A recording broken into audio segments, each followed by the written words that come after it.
नमस्कार। ये आकाशवाणी चंडीगढ़ है। अब आप गुरजीत कौर से प्रादेशिक समाचार सुनिए। प्रधानमंत्री नरेंद्र मोदी ने लोकप्रिय संवाद कार्यक्रम परीक्षा पे चर्चा के 9वें संस्करण के दौरान विद्यार्थियों से बातचीत की। आज जारी किए गए इसके दूसरे वीडियो में प्रधानमंत्री ने परीक्षा के दौरान तनाव और चिंता से निपटने के तरीकों पर बातचीत की। श्री मोदी ने विद्यार्थियों को छोटे स्टार्टअप से अपनी उद्यमशीलता की यात्रा शुरू करने के लिए प्रोत्साहित किया और कहा कि बड़े विचार अक्सर छोटी शुरुआत से ही पनपते हैं।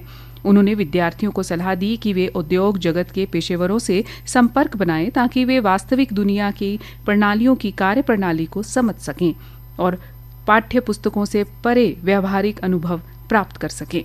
पढ़ाई और रुचि के बीच संतुलन बनाए रखने पर प्रधानमंत्री ने कहा कि विद्यार्थियों को अकादमिक और रचनात्मक गतिविधियों को अलग या विरोधी रास्ता नहीं समझना चाहिए।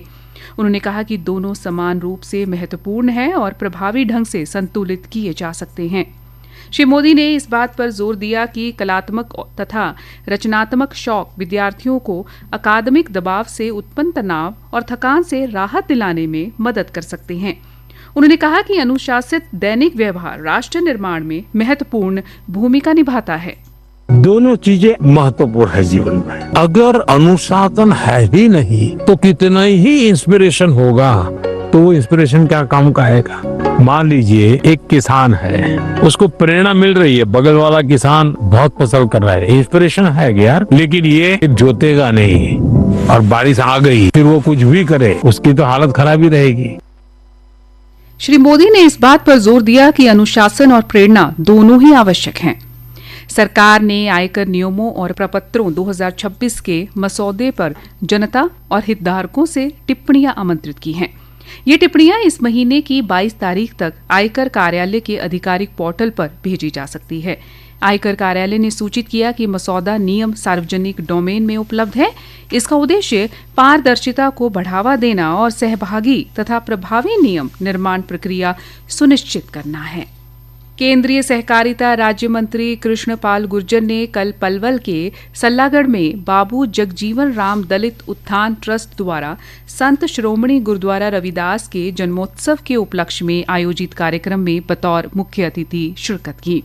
श्री गुर्जर ने संत रविदास के चित्र पर पुष्प अर्पित कर उन्हें नमन किया और संत शिरोमणि गुरु रविदास भवन का उद्घाटन किया। उन्होंने इस अवसर पर पूर्व मंत्री बाबू जगजीवन राम की प्रतिमा का अनावरण भी किया। श्री कृष्णपाल गुर्जर ने कहा कि संत रविदास ने सर्व समाज को भाईचारे और प्रेम के साथ रहने का संदेश दिया।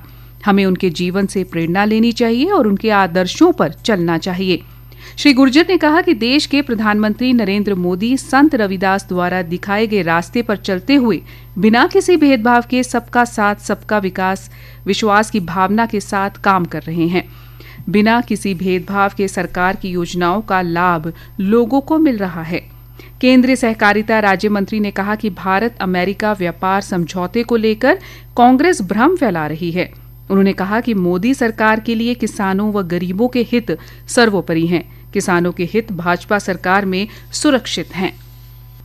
हरियाणा के खेल राज्य मंत्री गौरव गौतम ने कल पलवल के गांव बड़ौली में करोड़ों रुपए की लागत वाले विकास कार्यों का शिलान्यास किया। इस अवसर पर जिला अध्यक्ष विपिन बेसला भी मौजूद रहे। खेल राज्य मंत्री गौरव गौतम ने बताया कि पलवल जिले में लोक निर्माण विभाग की 42 सड़कों को 37 करोड़ रुपए की लागत से बनाने का कार्य शुरू किया गया है। उन्होंने बताया कि बाड़का से भवाना तक 1 करोड़ 14 लाख रुपए की लागत से लोक निर्माण विभाग द्वारा सड़क निर्माण का कार्य किया जाएगा। हरियाणा के उद्योग एवं वाणिज्य मंत्री राव नरवीर सिंह ने कहा कि वर्ष 2031 की संभावित जनसंख्या को ध्यान में रखते हुए सरकार ने कुंडली मानेसर पलवल एक्सप्रेस वे के दोनों ओर 5 नए शहर विकसित करने के उद्देश्य से पंचग्राम विकास प्राधिकरण का गठन किया है।